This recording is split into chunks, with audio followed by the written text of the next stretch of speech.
এই কথাটি দৃঢ়ভাবে মনে প্রাণে বিশ্বাস করি, এবং বিশ্বাস করি বলেই মাননীয় স্পিকার এবার বাজেটে সরকার এই চিকিৎসা সেবার উপরে সর্বোচ্চ গুরুত্ব দিয়েছে এবং সর্বোচ্চ বাজেট আমরা অ্যালোকেট করেছি। মাননীয় স্পিকার এই প্রস্তাবিত যে বাজেট, এই বাজেটে জিডিপির 1.2% প্রস্তাব করেছে এইবার, কিন্তু ঠিক একইভাবে মাননীয় স্পিকার আগামী 5 বছরে শিক্ষায় যেরকম আমরা জিডিপির 5% বরাদ্দ করতে চাই পর্যায়ক্রমিকভাবে ধীরে ধীরে, একই সাথে আমরা মাননীয় স্পিকার স্বাস্থ্য সেবাতেও আমরা জিডিপির বরাদ্দের 5% পরিকল্পিতভাবে উন্নীত করতে চাই আগামী 5 বছরে।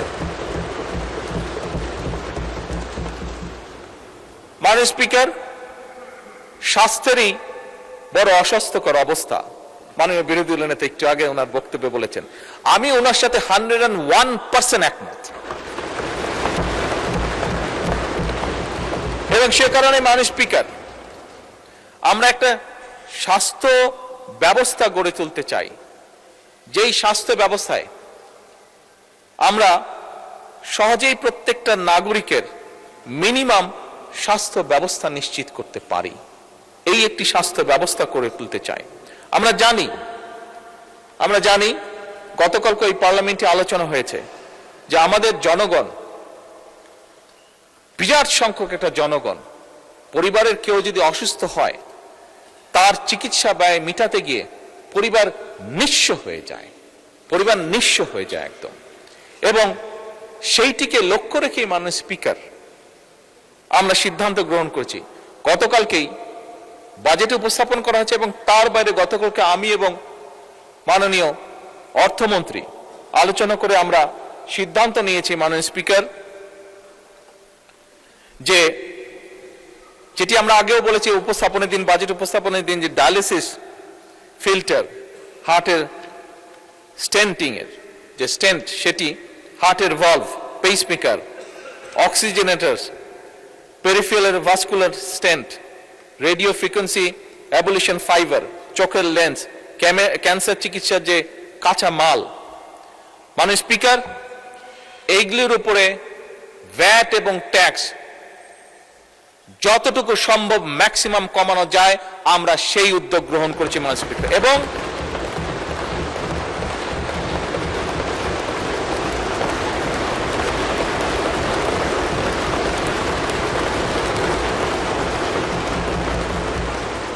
এর ফলে আমরা মাননীয় স্পিকার হিসাব করে দেখেছি, একজন মানুষের যদি এখন হার্টে স্টেন্ট করতে 1 লক্ষ টাকা লাগে, এই আগামী পরশুদিন থেকে মাননীয় স্পিকার এই বাজেট পাস হওয়ার সাথে সাথে সেই খরচটি নেমে অলমোস্ট 50%, অর্থাৎ 50% চলে আসবে।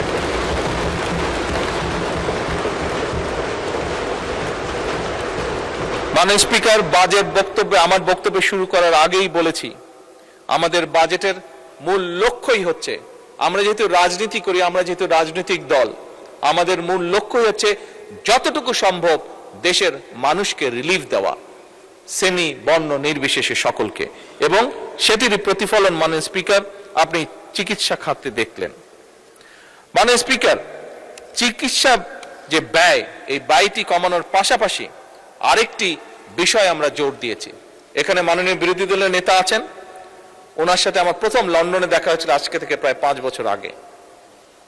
ওনার পরিবারের সদস্যরাও লন্ডনে থাকেন, উনি নিজে একজন চিকিৎসক, খুব সম্ভবত ওনার মেয়েও বোধহয় চিকিৎসক, আমি যতটুকু জানি। ছেলে চিকিৎসক, ওনার সবাই চিকিৎসক। আচ্ছা, ভেরি গুড।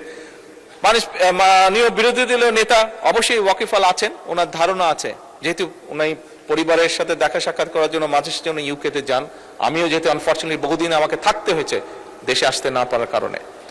মাননীয় স্পিকার, ইউকের মতন দেশে একটি রিচ কান্ট্রিও দেশের মানুষের স্বাস্থ্য সেবা নিশ্চিত করতে গিয়ে তারা রীতিমতন হিমশিম খাচ্ছে, এবং সে কারণেই তারা এখন একটি নতুন উদ্যোগ গ্রহণ করেছে, এবং সেটা শুধু ইউকেতেই নয়, অল ওভার ইউরোপে এই উদ্যোগটা তারা গ্রহণ করেছে। সেটা হচ্ছে প্রিভেনশন, অর্থাৎ সেটি এখন তারা ইউরোপিয়ান সরকারগুলো প্রিভেনশনের উপর জোর দিচ্ছে। অর্থাৎ একটি মানুষ, হিসাব করে দেখা গিয়েছে যে একটি মানুষ যদি অসুস্থ হয়, যেহেতু ওইসব দেশে সরকার সর্বোচ্চ সবকিছু বহন করে একটি মানুষকে চিকিৎসা দেওয়ার জন্য, সেজন্য তারা হিসাব করে দেখেছে যে একটা মানুষ যদি অসুস্থ হয় তাকে চিকিৎসা দেওয়া, তার পিছে নার্স, ডাক্তার, হসপিটালের বেড সবকিছু মিলে যে খরচ হয়, কিন্তু তাকে যদি প্রথমেই অ্যাওয়্যার করা যায় যে তুমি এই কাজগুলো থেকে যদি বিরত থাকো তাহলে তুমি এইভাবে অসুস্থ থেকে দূরে থাকবে, অসুস্থ হওয়া থেকে বিরত থাকবে, দেখা গেছে হিসাব করে তাতে খরচ কম হয়। মাননীয় স্পিকার, আমরাও এখন সিদ্ধান্ত গ্রহণ করেছি যে স্বাভাবিকভাবে 20 কোটি মানুষের দেশ, এত মানুষকে চিকিৎসা সুবিধা দিতে গেলে মাননীয় বিরোধী দলীয় নেতা বলেছেন কিভাবে মানুষ ওয়ার্ড হসপিটালগুলোতে মাটিতে পর্যন্ত শুয়ে থাকে। বিরোধী দলীয় নেতার জানার জন্য বলছি, আমার কাছে একটি স্ট্যাটিস্টিক্স আছে, এটি সবার জানার জন্য বলছি। হিসাব করে দেখা গিয়েছে মোটামুটি ভাবে হাসপাতালগুলোতে, সারা বাংলাদেশের হাসপাতালগুলোতে মাটিতে শুয়ে থাকে প্রায় 40 লক্ষ মানুষ, 40 লক্ষ মানুষ যাদেরকে বেড দিতে পারে না। এখন এত বিশাল সংখ্যক জনসংখ্যার দেশ, স্বাভাবিকভাবে সরকারের, আমি বলেছি আমার বক্তব্যে, সরকারের সীমাবদ্ধতা আছে সম্পদের, রাষ্ট্রের সীমাবদ্ধতা আছে সম্পদের। সেজন্য আমরা উদ্যোগ গ্রহণ করেছি, আমরা মানুষকে বোঝাবো, মানুষকে অ্যাওয়্যার করবো যে কি কি থেকে কি কি অসুখ কাজ থেকে বিরত থাকলে, খাবার দাবার লাইফস্টাইল ফলো করলে অসুখ থেকে, অসুস্থ থেকে বিরত থাকা যায়, বেঁচে থাকা যায়, নিজে সুস্থ থাকা যায়। এবং সেই জন্যই মাননীয় স্পিকার, আমরা prevention is better then cure এই পলিসি আমরা বাস্তবায়ন করতে চাইছি। এবং সে কারণেই আমরা সমগ্র বাংলাদেশে 1 লক্ষ হেলথ কেয়ারার বা হেলথ ওয়ার্কার নিয়োগ দেওয়ার পরিকল্পনা গ্রহণ করেছি, যারা গ্রামে গ্রামে ঘরে ঘরে যাবে, আমাদের মায়েদেরকে বোঝাবে, বোনেদেরকে বোঝাবে, কারণ মা বোনেরাই পরিবারের স্বাস্থ্য, খাবার দাবার, হাইজিন সবকিছু কম বেশি খেয়াল রাখেন। কাজেই কোন জিনিসটি খেলে হার্টের অসুখ থেকে দূরে থাকা যাবে, কোন জিনিসটি খেলে বা কোন জিনিসটি না খেলে কিডনির প্রবলেম থেকে দূরে থাকা যাবে, কোন জিনিসটি খেলে না খেলে প্রেশার বা অন্যান্য যাবতীয় অসুস্থ থেকে দূরে থাকা যাবে, এই হেলথ কেয়ারগুলা সেখানেই কাজ করবে। এবং আমরা আশা করি ধীরে ধীরে জনগণ এটির সুফলটি পাবে। ফলে